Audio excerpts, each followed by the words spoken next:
Good evening, everyone. It's Molly the Kush RN, your cannabis community correspondent and host of Conversations with Kush podcast. I am at the Zen Arcade tonight, inside Hook and Ladder. We are at Smoking the Runway 5.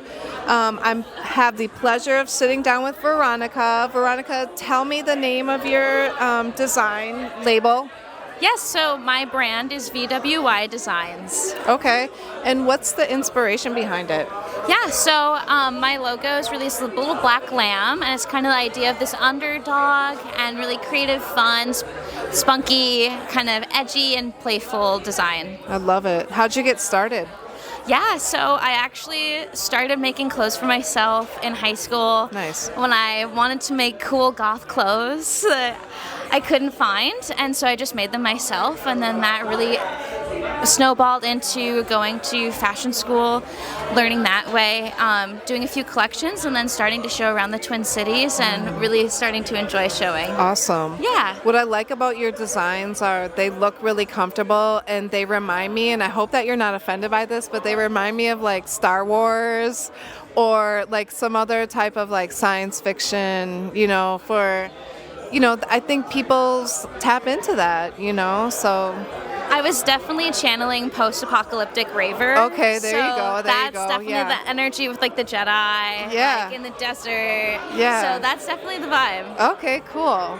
So that's really neat. Last time I interviewed a gal named Roxy, and she has some really like punk and edgy designs. And I thought, oh, okay, this is similar to like Roxy, and I was glad that they brought that element back in because I think that needs to be represented in fashion. So, where it's like more grungy. And yeah, it's a little bit more playful, but it's got this undertone of punk.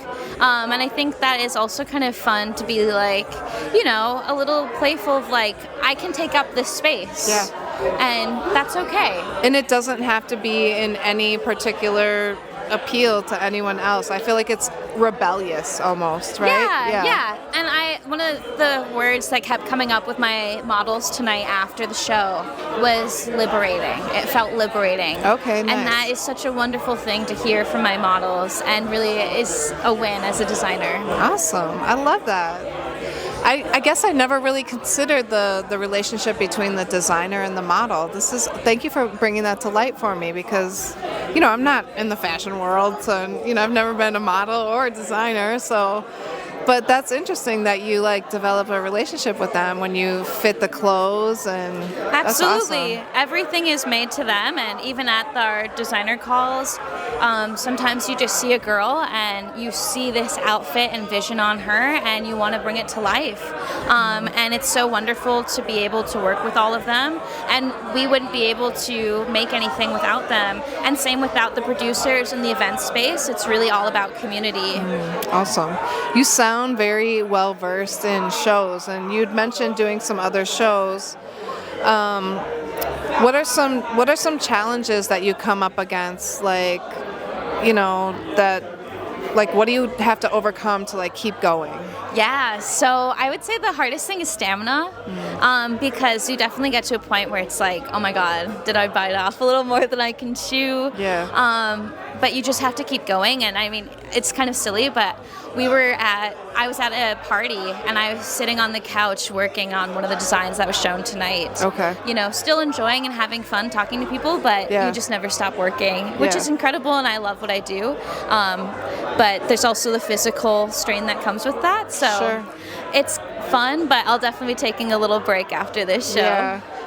Some other designers mentioned that too, and one even came on and said he didn't do the show this time because he just wanted to kind of enjoy the show, so I think that's well deserved. Even creatives need a break.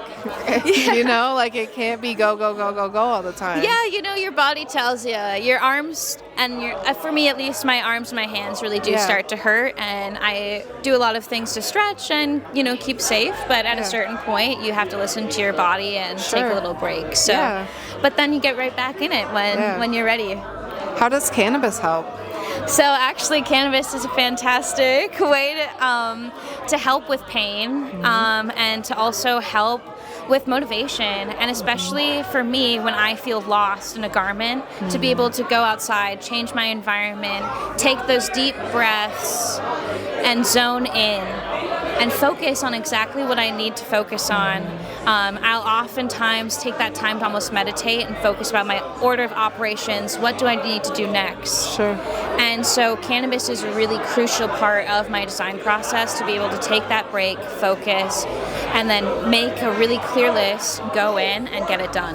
It's like a reset. Absolutely. Yeah, like the best kind. Yeah, and it helps with pain, it helps with focus, Right. and it's, Awesome. yeah. I love that. Great job. Yeah. Thank you so much. Your pieces were whimsical too. I loved the model at the end, the way she brought it to life.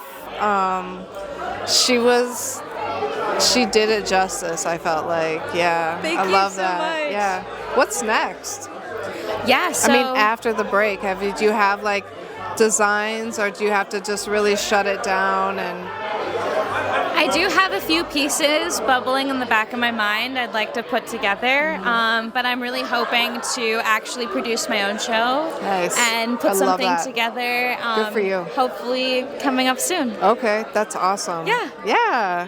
Keep climbing, my girl. I Perfect, love thank this. you. Yeah. Well, that was an incredible interview. Thank you for sharing energy with me, Veronica. I appreciate you getting so to know much. you, and great job on your art. Thank you so much Yeah. for having me. I really appreciate it. So that's it for this segment of Conversations with Kush podcast. Make sure to like, comment, share, and subscribe. And I can be found on all platforms.